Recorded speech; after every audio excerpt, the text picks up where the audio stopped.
mengenai postingan ya joget TikTok. Jika ditanyakan dari berangkat dari postingan itu, mana kemudian anak muda itu mengarah sebagai penyumbang gagasan atau hanya variasi politik, ya jelas variasi politik nggak ada yang bisa diharapkan dari anak yang joget-joget kemudian mereka bakal punya gagasan yang spesifik gitu merespon keadaan sosial. Saya rasa itu nggak ada. Orang yang punya gagasan mereka nggak bakal joget-joget di TikTok, mereka bakal nulis, bikin webinar, bikin kajian itu.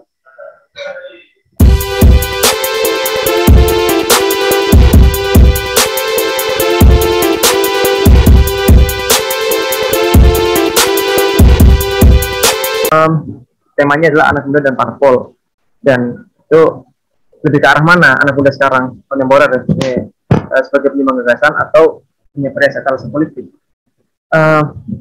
Oke, saya akan memberi sebuah kesimpulan, tapi sebelum situ aku ingin memberi beberapa variabel ya, bagaimana variabel itu kemudian memberi clue buat kita kemana arahnya anak muda sekarang itu. Pertama, kondisi kontemporer. Kondisi kontemporer anak muda pada politik ini terutama terkait interest ya. Aku pernah buat kecil-kecilan. Aku tanyain teman-temanku yang aktif, yang aktif di NGO dan segala macam, ya aktif lah pokoknya. Aku list di teman-teman mereka di Instagram, kebanyakan masih dikit teman-teman mereka yang masih muda itu untuk sekedar interest, dengan menunjukkan mungkin kalau di sini teman-teman ya mungkin sering nge-repost tentang isu nasional dan segala macam. Nah itu masih kecil. Itu pun dari teman-teman aktif itu sendiri. Nah itu. Jadi interest mereka sekarang anak muda itu bukan tidak besar gitu pada ranah politik. Terus kemudian parameternya sosial media ya, postingan-postingan tentang knowledge, pengetahuan itu nggak lebih ramai daripada postingan lifestyle, hiburan. Dan ini artinya kan algoritma sosial media itu menunjukkan rata-rata anak muda itu bukan pastinya ranah politik gitu. Nah itu pertama untuk kondisi kontemporer anak muda. Kemudian ada advertensi partai. Ini advertensi ini ya kayak yang di repost sama mahasiswa itu. Nah model advertensi partai ini berpengaruh terhadap kecenderungan anak muda. Dianggapan misalnya, bagaimana kemudian partai mencoba untuk memberi atensi kepada anak muda itu kan termasuk usaha partai memberi semacam pengetahuan politik ya. Salah satunya ya dengan memposting itu joget TikTok itu. Memang pengaruh terhadap kecenderungan ini nggak bisa dipastikan secara pasti.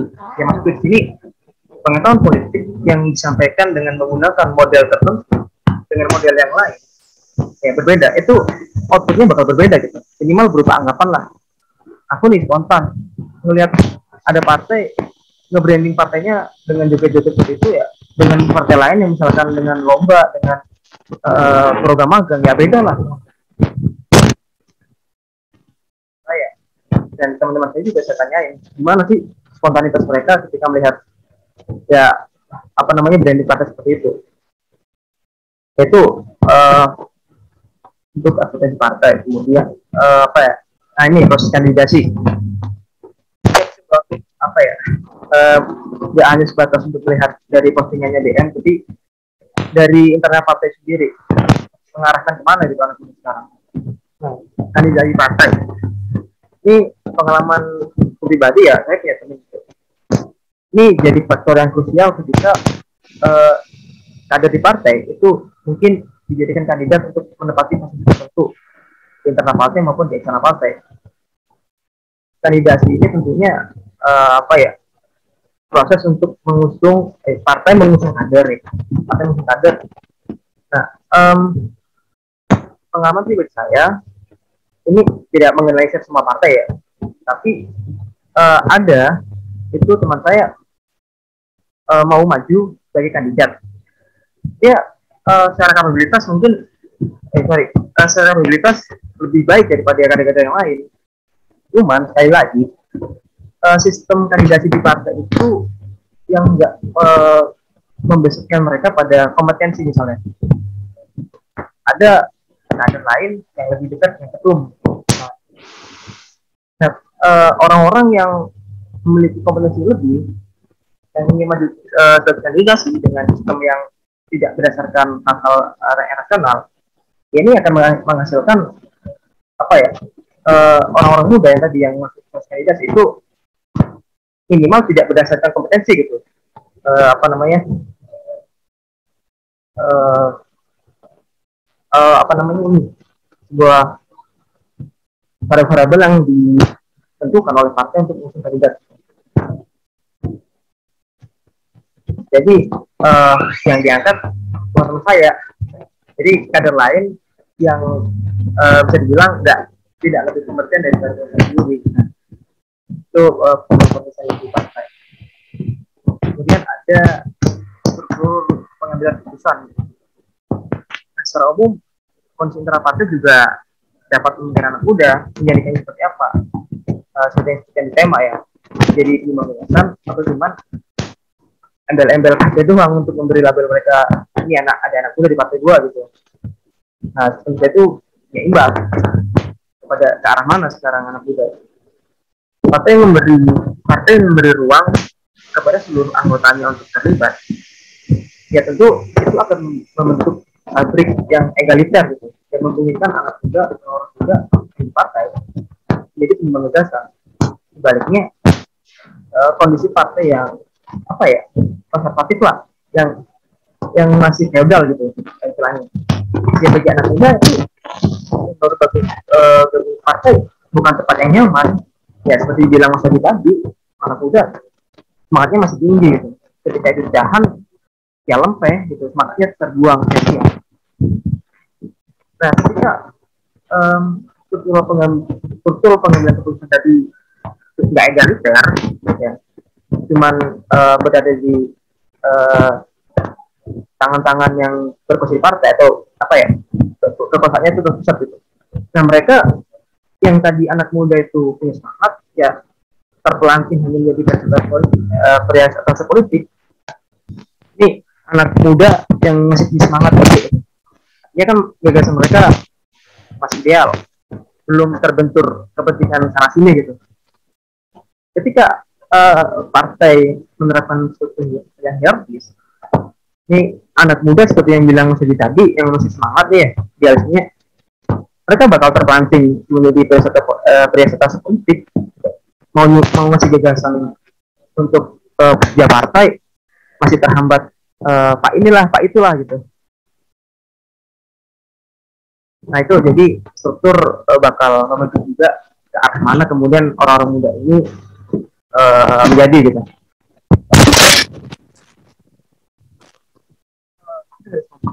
Harus apa? Seluruh gagasan harus jalan dengan baik.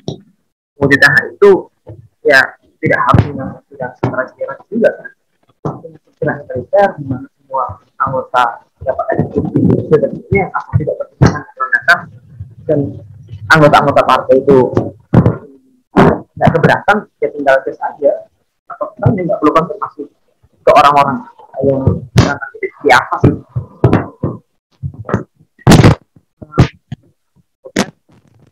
Dari itu saya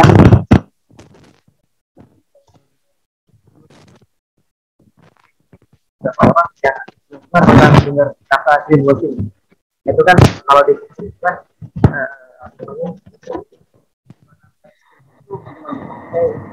untuk mewakili partai yang justru menjadikan kayak sendiri sama di dari lebih buat ya apa namanya, aku anak juga dalam konteks parpol itu ya itu dipakai dengan baik yang justru menjadi itu semangat anak-anak sendiri.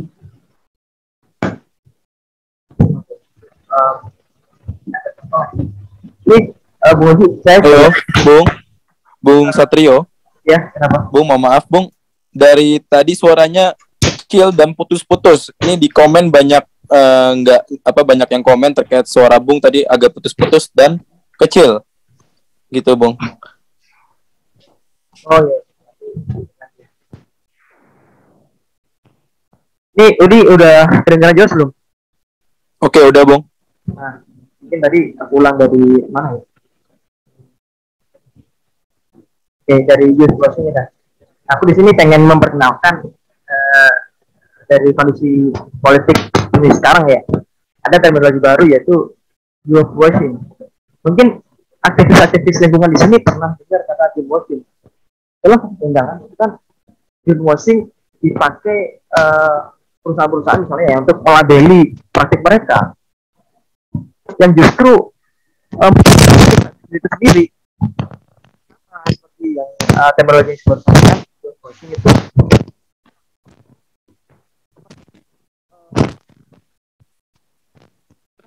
oke.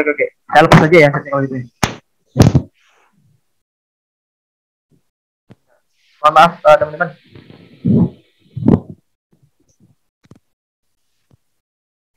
Oke, kalau begini udah jelas belum? Sip. Nah, ini baru jelas nih. Maaf. Kayak gini kayak. Oke. Aku ulang dari ini deh, youth washing. Oke, mungkin aktivis-aktivis lingkungan itu sering dengar ya terminologi greenwashing. Nah, dalam fokus lingkungan itu kan greenwashing kadang dipakai sebuah propaganda untuk melawan propaganda korporat ekstraktif yang bahkan mendistorsi vibes green itu sendiri gitu. Sama seperti youth washing dalam konteks parpol Indo ya misalnya. Ini orang-orang muda cuma digait partai ya hanya pengen memberi atensi kepada publik gitu. Di sini ini ada anak muda gitu. Ayo join. Bukan tepatnya orang-orang yang old man gitu misalnya. Tapi pada praktiknya yang saya sebutkan tadi dua variabel struktur pengambilan keputusan hierarkis sehingga menghambat gagasan anak muda itu untuk sampai ke atas gitu, atau mungkin seperti advokasi partai mengarahkan kemana kemudian pemuda itu. Nah, youth washing ini praktiknya seperti ini. Ketika kemudian partai membuka branding anak muda gitu, ya di visualnya misalnya contohnya. Tapi kemudian anak-anak muda ini praktiknya di dalam internal partai sedikit punya peran atau mungkin hanya bergantung pada atasan aja gitu ketika mereka menjadi gagasan. Gitu. Aku pernah juga bukan magang sih sebenarnya. Kenal salah satu orang partai, cuma aku nggak mau sebutkan di sini ya. Mungkin teman-teman juga tahu ini aku di partai mana. Partai yang sekarang banyak anak mudanya lah gitu. Oke, mungkin memang sekarang kondisinya banyak anak muda di sana. Tapi apakah peran mereka benar-benar terrealisasi secara akar rumput? Ya enggak gitu. Masih ada pembatasan yang mana nggak boleh disentuh sebagian orang, terutama mereka yang masih muda dan hanya accessible oleh beberapa orang. Bahkan itu diatur dalam ADART-nya. Nah, dari sini kan bisa dilihat sesuai tema yang kita usung. Anak muda ini hanya sebagai peserta politik saja gitu.